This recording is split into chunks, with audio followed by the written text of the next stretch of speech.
Esiet sveicināti ekskursijā Sieviete. Es šodien būšu jūsu audio gids, kas jūs pavadīs šajā piedzīvojumā. Ekskursijas laikā jūs apmeklēsiet dažādas stacijas. Jūs secīgi dzirdēsiet dažādus dokumentālus stāstus, ko mums laipni sniegušas dažādas sievietes. Kad stāsts beidzies un dzirdat atkal manu balsi, droši drīkstat doties tālāk uz nākamo staciju. Visas ekskursijas laikā lūdzu sekojiet tikai manām norādēm. Tagad es jūs lūkšu doties iekšā pa galvenajām durvīm un iet uz pirmo staciju ar nosaukumu Krūtis. Patīkamu klausīšanos un nekautrējieties, droši cienājieties ar cepumiņiem, vēl tāls ceļš priekšā.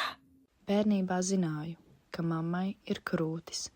Kad biju pavisam maza, reizēm tas arī redzēju. Kad sāku pieaugt, mamma nebija ap mani vairs tik brīva.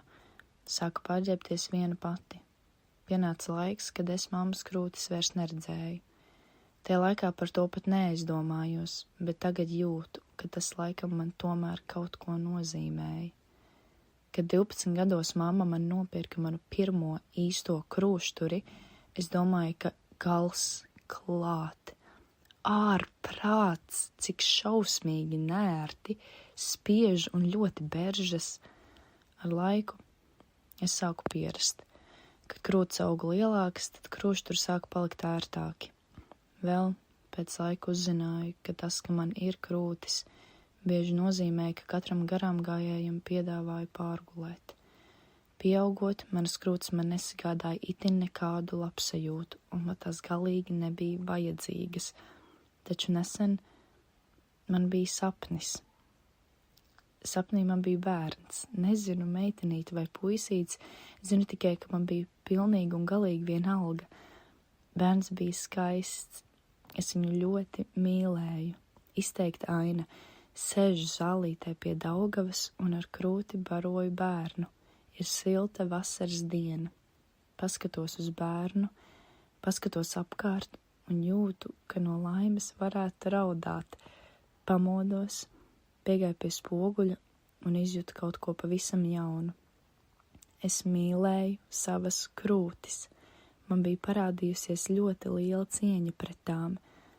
Tagad es saprotu, ka man krūtis ir tāpēc, lai es kādreiz varētu sēdēt pie Daugavas ar savu bērnu rokās un zināt, ka pateicoties manām krūtīm, mans bērns šobrīd ir paēdis un laimīgs.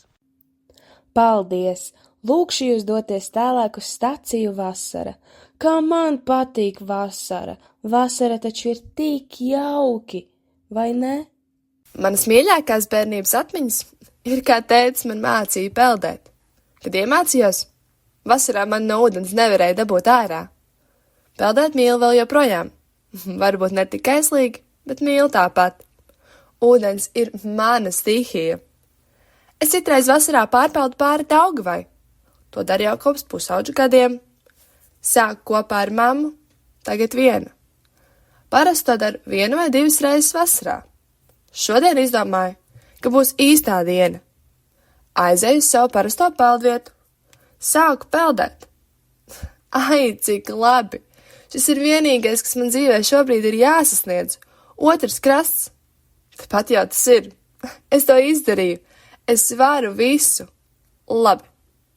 Pāris minūtes saulītē un peldēšu atpakaļ. Aiziet. Peldu. Šis ir tik jauki, nemanot jau esmu atpakaļ. Izliena krastā. Stāvu pagriezusies pret saulīti. Tā mani šodien ļoti mīl. Dvieli ar drēbju maisiņu bija pakāruši koka zarā. Eju pakaļ. Zem tā apgulšies 2 vīrieši. Pēc dažām konkrētām vizuālām iezīmēm spriežu, ka aptuveni 40 gadus vecs. Sniedzos pēc maisiņa, līdz pēkšņi viens vīrietis mani uzrunā. Opā, blondīnīt, nu gan pikanti izskaties, kur pelkustīm pirki? Es, protams, ka neatbildu un izliekos, ka tas man nekādu neskar.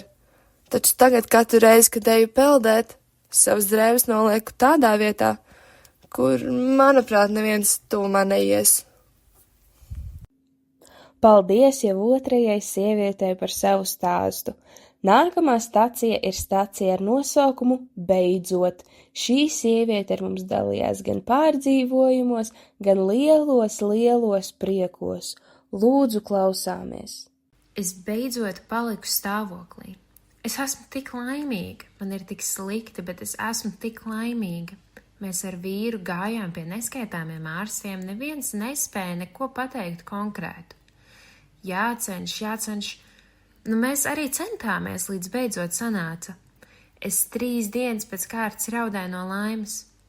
Man ātri parādījās vēderiņš, jo esmu diezgan smalkas miesas būvs.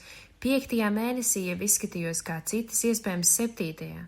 Man bija ļoti grūti fiziski, bet laime stāvēja pāri visam. Kādu dienu, kamēr vīris darbā, gāju uz veikalu, nedaudz iepirkt pārtiku tuvākajām dienām. Stāvu rindā pie blakus kases stāv 2 vīrieši un sievieti. Viņi man tā uzmanīgi lūkoja. Pārāk nepievērsa uzmanību. Viens no vīriešiem pēkšņi iesaucās: "Nestāviet te tik ilgi, jums krūtīs piens saskāps." Pēc tam viņi visi smējās. Pat sieviete. Interesanti, kas viņiem vainas, ka viņi uzskata par vajadzīgu komentēt šausmīgi pretīgus komentārus sievietei stāvoklī? Mūsdienās jau neko vairs nevar zināt, vai ne? Tas pierādās arī nākamajā stacijā ar nosaukumu Pirmo reizi. Lūdzu, klausāmies! Ps! Paņem vienu, nekautrējies, neviens neskaita. Man bija tāds kauns, ka man bija 19, bet es to vēl ne ar vienu nebiju darījusi. Visām draudzenēm jau bija stāsti, ko stāstīt tusiņos. Es jau sen to gribēju izdarīt, bet gaidīju īsto cilvēku. Beidzot es viņu atradu. Draugs. Viņš ballītē, kurā iepazināmies, šķita īpaši pievilcīgs. Pusgari izsvūruši mati, izteikta žokļa līnija, karš augums, balts džemperis, melnas auduma bikses. Nežēlīgi nosarga, ka viņš pienāca pie manis. Čau. Man nepatīk šī mūzika. Man arī nē. Viņš bija ļoti skaists gan iekšēji, gan ārēji. Apmainījāmies ar numuriem un palēnām sākām viens otru iepazīt. Diezgan ātri iemīlējāmies, gluži kā Holivudas filmā. Man bija kauns viņam teikt, ka esmu nevainīga. Kad beidzot saņēmos, viņš par mani nedaudz pasmējās. Sākumā nesapratu, kāpēc, taču viņš paskaidroja, ka viņš ir pilnīgā neizpratē, kāpēc es no viņa kautrējos par ko šādu. Īsti nezinu, kāpēc tā bija. Varbūt tāpēc, ka daži puiši pirms viņiem bija likuši man justies, ka ja kāds mani nav gribējis jau 14 gados, tad ar mani vispār nav jēgas to darīt. Varbūt tāpēc, ka arī dažas meitenes bija teikušas, ka esmu lūzere, ja vēl neesmu nevienam puisim izlūgusies, lai ar mani pārguļu. Tiešām nezinu, kāpēc domāju, ka viņš rīkotos līdzīgi. Viņš taču ir labs, un es to jūtu. Viņš tik tiešām ir labs. Viņš man lika justies ļoti labi. Liek vēl joprojām pēc 10 gadu kopdzīves. Mūžam būšu viņam pateicīgi par to, ka šo kaunu par sevi man nācās izjust salīdzinoši maz, jo viņš man iemācīja, ka es esmu laba tāda, kāda esmu, un man nav nevienam par neko jātaisnojas. Vai, šis gan bija mīļi, bet tagad nedaudz nopietnāk, dodamies tālāk. Varbūt tagad daži no jums atbrauc pa taisno no darba, varbūt daļai jāiet rīt uz darbu, bet kā šai sievietei pa darbu? Tūlīt uzzināsiet stacijā Darbiņš jāmīl. Esmu diezgan augstā amatā savam vecumam. Atzīstu, man ir svarīga karjera, vēlos stabilitāti, labu darbu, pieņemamu algu un pieņemamus darba apstākļus. Šobrīd es strādāju tikai 4 dienas nedēļā un arī nevienmēr. Lai tiktu uz darba laikā, man jāceļas 7:30, nevis kā kādreiz 6. Piektdienas ir īsās dienas, bet, ja darbs ir padarīts, varu tikt prom laicīgāk arī citās dienās. Man ir savs kabinets, jauki kolēģi, arī priekšnieks ir diezgan atsaucīgs.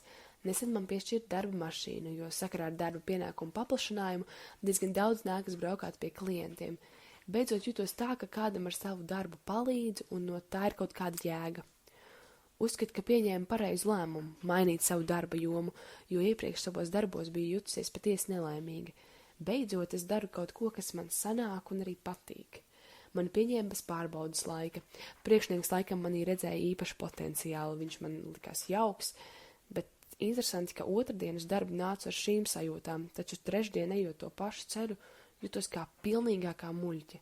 Otrdien bijām pusdienot kopā ar manu kolēģi. Mums ir pilnīgi vienādi amati, pilnīgi vienādi pienākumi, bet viņu pieņēma aptuveni 2 mēnešus pēc manis. Sākumā runājām par sadzīviskām lietām, taču pakāpeniski mainot tēmas nonācām pie sarunas par darba algu.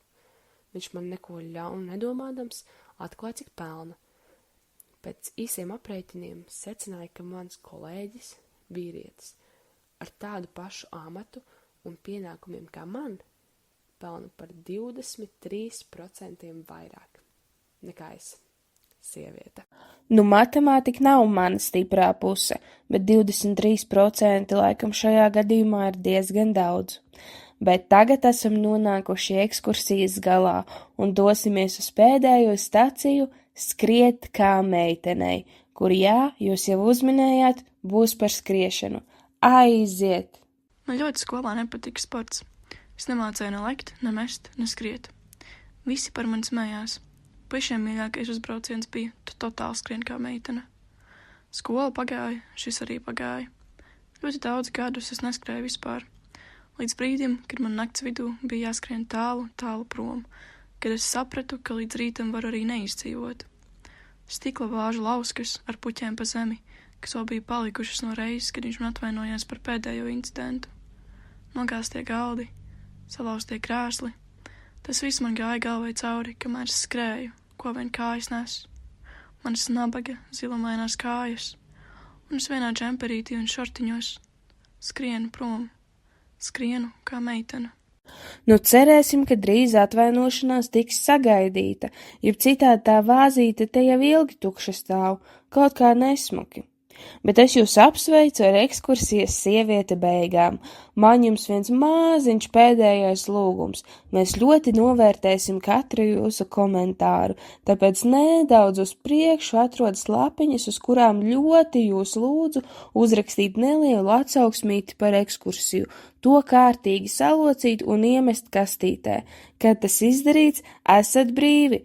Paldies, ka devāties šajā piedzīvojumā kopā ar mani. Uz tikšanos nākamo reizi!